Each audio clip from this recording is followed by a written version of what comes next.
കൃഷ്ണ ഗുരുവായൂരപ്പ ശരണം. ഗുരുവായൂരപ്പൻ്റെ ഉച്ചപൂജ കഴിഞ്ഞു, നട തുറന്നു. അപ്പോൾ നമുക്ക് എല്ലാവർക്കും ഗുരുവായൂരപ്പനെ കാണാൻ പോകണ്ടേ? എല്ലാവരും തയ്യാറായിരിക്കുകയാണല്ലോ ഗുരുവായൂരപ്പനെ കാണാനായിട്ട്. ഇന്നത്തെ ആ ചതുർബാഹുവായ വിഗ്രഹത്തിൽ ആരാണ് കളഭം അലങ്കാരം ചെയ്തിരിക്കുന്നതാര്, എന്ത് രൂപത്തിലാണ് എന്നൊക്കെ നമ്മളിങ്ങനെ ആകാംക്ഷയോടെ നിൽക്കുകയാണ്. അപ്പോൾ എന്തായാലും നമുക്ക് തൊഴാൻ പോവാം.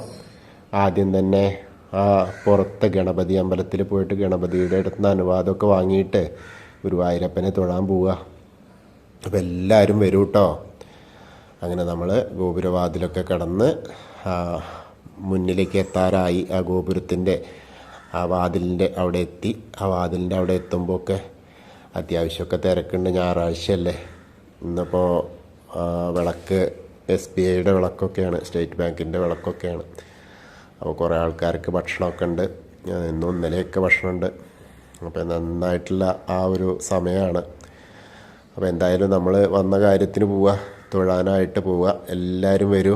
നമ്മളങ്ങനെ കയറുമ്പോൾ ആ ഗുരുവായൂരപ്പൻ്റെ ആ ശ്രീലകത്തേക്ക് ഇങ്ങനെ ആ കയറുന്ന ആ കട്ടിലപ്പടിയുടെ മുകളിൽ കയറി നിൽക്കുമ്പോൾ നമുക്കിങ്ങനെ കാണാം ശ്രീലകത്തെ വിളക്കേ. അപ്പം ഇങ്ങനെ കണ്ട് തൊഴാം, ആരാണ് എന്താണെന്നൊക്കെ നോക്കാം. അപ്പോൾ അതിന് മുൻപ് നമുക്ക് നാരായണീയം എഴുതിയ മേൽപ്പത്തൂർ വട്ടതിൻ്റെ അവിടേക്കൊന്ന് നോക്കിയിട്ട് മനസ്സിൽ സ്മരിക്കാം. അതുപോലെ വലതുവശത്തെ തൂണിൽ നരസിംഹാവതാരമൂർത്തിയെ കാണിച്ചു കൊടുത്ത ആ തൂണൊന്ന് തൊട്ട് തൊഴാം. ഇനി ആ വലതേ വശത്തിലൂടെ ഇങ്ങനെ നമുക്കിങ്ങനെ പോവാം. അങ്ങനെ പോകുമ്പോൾ കാൽപാദങ്ങളും കൈവളകളൊക്കെ ഇട്ട ആ പൊന്നുണ്ണിക്കണ്ണനെ കാണാം. അങ്ങനെ ഇന്ന് ചതുർബാഹുവായ വിഗ്രഹത്തിൽ ആരാണ് എന്നിങ്ങനെ നോക്കുമ്പോൾ ഒരു ഉണ്ണിക്കണ്ണൻ മുട്ടുകുത്തുകയാണ് കേട്ടോ. ചെറിയ ഒരു ഉണ്ണിക്കണ്ണനാണ്, മുട്ടുകുത്തി നിൽക്കുകയാണ് കേട്ടോ. മുട്ടുകുത്തിയിട്ട് ഇങ്ങനെ നിൽക്കണു. ഒരു സ്വർണ്ണ പാത്രമുണ്ട് മുന്നിൽ, അതിൽ വെണ്ണ ഉണ്ട്. യശോദാമ്മ വെണ്ണ കൊടുത്തണു പാത്രത്തിൽ. അതിങ്ങനെ വലത്തെ കൈ, ഒരു കൈ ഇങ്ങനെ കുത്തിയിട്ടുമുണ്ട്, വലത്തെ കൈ അതിൽ വെണ്ണയുണ്ട്. അത് കഴിക്കണമുണ്ട്, അത് താഴത്തേക്ക് പോരണമുണ്ട്. ആ ഉണ്ണിയുടെ ഒരു കളി അതിങ്ങനെ കഴിച്ചുകൊണ്ടിരിക്കുകയാണ്. അപ്പോൾ നന്നായിട്ടുള്ള ഒരു രസമായിട്ടാണ് കാണുന്നത്. രണ്ട് കൈയും ഇങ്ങനെ രണ്ട് കൈയിലും കൈവളകളുണ്ട്, തോൾവളകളൊക്കെ ഇട്ടിട്ട് ഇങ്ങനെ നമ്മളിപ്പോൾ നമ്മുടെ മനസ്സിലേക്ക് ആ ചിത്രം ഇങ്ങനെ ഓടിയെത്തും. എന്താ അല്ലേ, നിങ്ങളെല്ലാവരും ആ ഒരു ചിത്രം ഇങ്ങനെ മനസ്സിലേക്ക് എത്തട്ടെ. ആ മുട്ട് കുത്തിയിട്ട് ഇങ്ങനെ ആ ഗുരുവായൂരപ്പൻ്റെ ആ ശ്രീലകത്തുള്ള പൊന്നുണ്ണിക്കണ്ണൻ ഇങ്ങനെ ഒരു 2-3 വയസ്സൊക്കെ ആയതുകൊണ്ടേ ഉള്ളൂ. 2-3 വയസ്സും ആയിട്ടില്ല. ഉണ്ട് 2 വയസ്സിൻ്റെയൊക്കെ അത്രയേ ഉള്ളൂ ഉണ്ണി. നല്ലൊരു ഉണ്ണിയാണ്. അപ്പോൾ ആ ഉണ്ണീനെ ഇങ്ങനെ കണ്ട് മനസ്സിലിങ്ങനെ ധ്യാനിച്ചോളൂ എല്ലാവരും. ആ ഗുരുവായൂരപ്പൻ്റെ ഇന്നത്തെ പ്രതിരൂപമായിട്ടുള്ള ആ വെണ്ണക്കണ്ണൻ, വെണ്ണ പിടിച്ച് മുട്ടുകുത്തി കണ്ണൻ. അപ്പോൾ അതിങ്ങനെ കണ്ടോളൂ കേട്ടോ. എല്ലാവരും മനസ്സിലേക്ക് ഇങ്ങനെ ഇതാവുക. നല്ല തിരുമുടി മാലകൾ ഇട്ടിട്ടുണ്ട്. അതുപോലെ തെച്ചിയും തുളസിയുള്ള തിരുമുടി മാലകളുണ്ട്, 2 മാലകളുണ്ട്. അതുപോലെ കഴുത്തിലും ഉണ്ട്. അതിങ്ങനെ തൂങ്ങി നിൽക്കുക, മുട്ടുകുത്തിയോണ്ടേ ഒന്നിങ്ങനെ തൂങ്ങി നിൽക്കുകയാണ്. നന്നായിട്ടുള്ള അലങ്കാരമായിട്ടാണ് ഇന്ന് കാണാനുള്ളത്. ഇന്ന് അലങ്കാരം ഉണ്ടായിരുന്നതൊക്കെ ഇന്ന് പഞ്ചഗവ്യമുണ്ട്, അതുപോലെ നവകാഭിഷേകമുണ്ട്, അതും ഉച്ചപൂജ, കളഭാലങ്കാരം എല്ലാം ചെയ്തിരുന്ന ഒരാളാണ്. എല്ലാം ചെയ്തിരുന്നത് പഴയം നന്തോദിക്കനാണ്. വളരെ നന്നായിട്ടുള്ള ആ ചാർത്താണ്. നന്നായിട്ടുള്ള ആ ഒരു ചാർത്ത് എല്ലാവരും കണ്ട് തൊഴുതോളൂ കേട്ടോ. ആ ഗുരുവായൂരപ്പൻ്റെ ആ ഇന്നത്തെ കളഭാലങ്കാരം കണ്ട് തൊഴുതോളൂ. കുറിയൊക്കെ ഇങ്ങനെ വരച്ചിട്ട്, ആ ഗോപിക്കുറിയൊക്കെ വരച്ചിട്ടുണ്ട്, പൊന്നിൻ്റെ ഇത് വെച്ചിട്ടുമുണ്ട്. അതുപോലെ ഇങ്ങനെ ആ പീലി തിരുമുടിയൊക്കെ കെട്ടിയിട്ടുണ്ട്. പീലിയൊക്കെ ഉള്ള പൊന്നുണ്ണിക്കണ്ണനാണ്.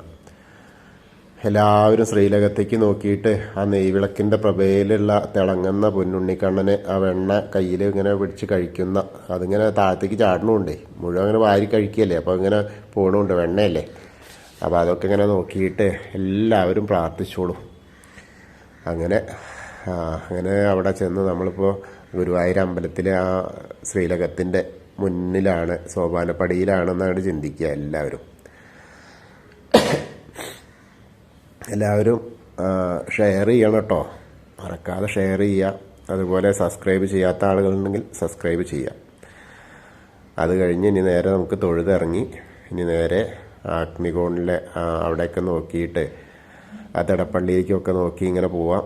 അങ്ങനെ സപ്തമാതാക്കളെയൊക്കെ തൊഴുത് അങ്ങനെ വരുമ്പോൾ വിഘ്നേശ്വരൻ്റെ അടുത്ത് വരാം. വിഘ്നേശ്വരൻ്റെ അടുത്ത് വന്നിട്ട് വിഘ്നേശ്വരനെ തൊഴാം. ഏകദന്തം മഹാകായം തപ്തകാഞ്ചന സന്നിപം ലംബോദരം വിശാലാക്ഷം വന്ദേഹം ഗണനായകം. അങ്ങനെ ആ വിഘ്നേശ്വരനെ തൊഴുത് തൊട്ടിട്ട് സരസ്വതി ദേവീനെയും കണ്ടു തൊഴാം. സരസ്വതി നമസ്തുഭ്യം വരദേ കാമരൂപിണി വിദ്യാരംഭം കരിഷ്യാമി സിദ്ധിർഭവതു മേ സദാ.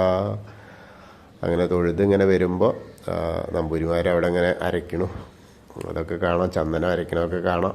അപ്പം അങ്ങനെ അവിടെ നിന്ന് ഇങ്ങനെ പോരുമ്പോൾ ആ വിഘ്നേശ്വരനെ കണ്ടു തൊഴാം. വിഘ്നേശ്വരനെ കണ്ടു തൊഴുതിട്ട് ഇനി നേരെ മേൽശാന്തിരെ അവിടെ നിന്ന് ആ തീർത്ഥവും പ്രസാദമൊക്കെ വാങ്ങാം. പ്രസാദമൊക്കെ വാങ്ങിയിട്ട് പൂവൊക്കെ വാങ്ങാം. അങ്ങനെ വന്ന് നമുക്കിനി വീണ്ടും ശ്രീകോവിലിൻ്റെ പടിഞ്ഞാറ് ഭാഗത്തായിട്ട് അങ്ങോട്ട് സാഷ്ടാംഗം നമസ്കരിക്കുക. മുൻവശത്ത് പറയാൻ പറ്റാത്തതൊക്കെ പിൻവശത്ത് പറയുക. എവിടെ പറഞ്ഞാലും ഗുരുവായൂരപ്പൻ കേൾക്കും. അപ്പോൾ അവിടെ പറഞ്ഞ് കേട്ട് നമുക്കിങ്ങനെ എണീച്ച് ഇനി നേരെ വന്ന് അനന്തപത്മനാഭസ്വാമീനെ കണ്ടു തൊഴാം. അനന്തപത്മനാഭസ്വാമിയുടെ അവിടെയൊക്കെ അലങ്കാരമൊക്കെ ഉണ്ട് കേട്ടോ. നന്നായിട്ട് തൊഴുതോളൂ. അങ്ങനെ തൊഴുത് വരുമ്പോൾ ആ ദശാവതാരങ്ങൾ ഉള്ള ആ ഭാർഗവരാമനും അതേപോലെ ബലരാമനും കൽക്കിരൂപം ഒക്കെ ഉണ്ട്. എല്ലാം കണ്ട് ഇങ്ങനെ വന്ന് കണ്ണനെ വീണ്ടും കാണാം. അത് കഴിഞ്ഞാൽ സുബ്രഹ്മണ്യ സ്വാമിയെ കാണാം. ഹനുമാൻ സ്വാമീനെ കണ്ടു തൊഴാം. ഹനുമാൻ സ്വാമിയുടെ അവിടെ കുങ്കുമമൊക്കെ നിറയെ ഉണ്ട് കേട്ടോ. അപ്പോൾ എടുത്ത് തൊട്ടോളൂ. അങ്ങനെ തൊട്ട് അങ്ങനെ വരുമ്പോൾ ആ രാധാകൃഷ്ണ വിഗ്രഹമൊക്കെ കാണാം. ആ ഓവിൻ്റെ അവിടെ വന്നിട്ട് ഒന്നുകൂടിയും പ്രാർത്ഥിക്കാം. അത് കഴിഞ്ഞ് നമുക്ക് ഉള്ളിലേക്ക് ഇങ്ങോട്ട് കടന്നാലേ ആ സൈഡിലേക്ക് നോക്കിയാൽ നമ്മുടെ ആ കൽപ്പക വൃക്ഷത്തിൻ്റെ ചുവട്ടിലിരിക്കുന്ന താമരക്കണ്ണനെ നോക്കിയിട്ട് പ്രാർത്ഥിക്കാം. അങ്ങനെ തൊഴുത് ഇങ്ങനെ വരിക. അങ്ങനെ വന്ന് മണിക്കിണറൊക്കെ കണ്ട് ആ നൃത്തമണ്ഡപത്തിൽ നമ്മുടെ കണ്ണൻ അവിടെ നൃത്തം ചെയ്യുന്നതായിട്ട് സങ്കല്പിച്ച അവിടേക്ക് നോക്കിയാൽ അവിടെ ഉണ്ട്. അത് കണ്ടിങ്ങനെ പുറത്തേക്ക് ഇങ്ങനെ വരിക. അപ്പം അങ്ങനെ കുറൂരമ്മയുടെ അവിടെ ഒക്കെ നോക്കാം. അങ്ങനെ നാരദനെയും ഒക്കെ കണ്ട് ആ കൃഷ്ണാട്ടനത്തിൻ്റെ ആ ഒരു ഇതൊക്കെ കണ്ട് ഇങ്ങനെ പോരാം. വസുദേവരെയൊക്കെ കണ്ടിട്ട് നേരെ ഇങ്ങനെ പോരുമ്പോൾ വടക്കേ നടയിലൂടെ പുറത്തേക്ക് കടന്ന് പ്രസാദം വാങ്ങേണ്ടവർക്ക് അവിടെ നിന്ന് പ്രസാദം വാങ്ങാം. അതൊക്കെ കഴിഞ്ഞ് നേരെ ഭഗവതിയുടെ അടുത്തേക്ക് പോവുക. ഭഗവതിയുടെ അടുത്ത് വന്നിട്ട് ആ ഭഗവതീനെ കണ്ടു തൊഴണമല്ലോ. അങ്ങനെ വന്ന് വരുന്നു. അങ്ങനെ വന്ന് അവിടേക്ക് അങ്ങനെ കയറി പോരണമെങ്കിൽ കുറച്ച് ബുദ്ധിമുട്ടൊക്കെ ഉണ്ട്. എന്നാലും കയറി പോരുക. അവിടെ അമ്മ നല്ല പ്രസന്നവതിയായിട്ടാണ് ഭക്തരെ അനുഗ്രഹിക്കാനായിട്ടിരിക്കുന്നു. സർവമംഗളമാംഗല്യേ ശിവേ സർവാർത്ഥസാധികേ ശരണ്യേ ത്രയംബകേ ഗൗരി നാരായണി നമോസ്തുതേ. അപ്പം അങ്ങനെ കുറച്ചുകൊണ്ട് കയറി ഇന്ന് നന്നായിട്ട് തൊഴാൻ പറ്റി. അപ്പം അങ്ങനെ തൊഴുത് അവിടെ പോയിട്ട് തൊഴാം. ഞാൻ അവിടെ നിന്ന് ഇങ്ങോട്ട് പോരുമ്പോൾ മമ്മിയൂരപ്പനെ നോക്കി തൊഴാം. അത് കഴിഞ്ഞാൽ നേരെ ആ കൊടിമരത്തിൻ്റെ അധിയനെ ഒന്നുകൂടി നോക്കിയാൽ നമ്മുടെ പൊന്നുണ്ണിക്കണ്ണനെ കാണാൻ പറ്റുമോ നോക്കാം. അങ്ങനെ വരുമ്പോൾ ആ സൈഡിൽ കൂടെ ഒന്നും കൂടി അങ്ങോട്ട് നോക്കിയാലേ മറവ ഇല്ലെങ്കിൽ സുഖമായിട്ട് കാണാമല്ലോ. അപ്പോൾ ഒന്നും കൂടിയും കണ്ട് തൊഴാം. ശ്രീലകത്തേക്ക് നോക്കിയാൽ ഒന്നുകൂടി കണ്ട് തൊഴുത് ഇനി നമുക്ക് ആ കൂത്തമ്പലത്തിൻ്റെ അവിടെ വന്നിട്ട് അവിടെയും തൊഴാം. അത് കഴിഞ്ഞാൽ നേരെ അയ്യപ്പൻ്റെ അവിടേക്ക് എത്താം. അയ്യപ്പ സ്വാമിയുടെ അടുത്ത് വന്നിട്ട് നന്നായിട്ട് കാണാം. നന്നായിട്ട് കണ്ട് തൊഴാം. സ്വാമിമാരുടെ തിരക്കുണ്ട്. കെട്ട് നിറച്ചവരും പോവാനുള്ളവരും വന്നവരും മാല വരണു അതൊക്കെ കാണാം.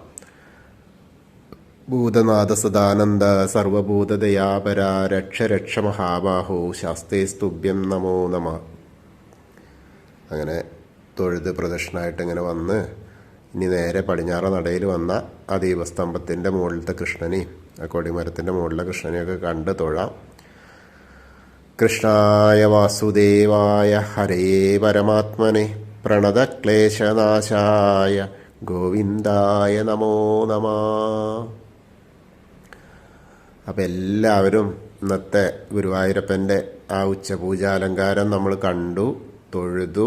എല്ലാവർക്കും എല്ലാവരുടെ മനസ്സിലേക്കും എന്നെ ശ്രവിക്കുന്ന എല്ലാവരുടെ മനസ്സിലും ആ ഗുരുവായൂരപ്പൻ്റെ ഇന്നത്തെ വെണ്ണ കഴിക്കുന്ന മുട്ടുകുത്തി നിന്ന് വെണ്ണ കഴിക്കുന്ന ആ രൂപം മനസ്സിലേക്ക് ഉണ്ടാവട്ടെ. അത് കണ്ട് എല്ലാവരും ഇവിടെ ഗുരുവായൂരെത്തി എന്നങ്ങോട്ട് സങ്കല്പിക്കുക. അപ്പോൾ നമ്മൾ ഗുരുവായൂരാണ്.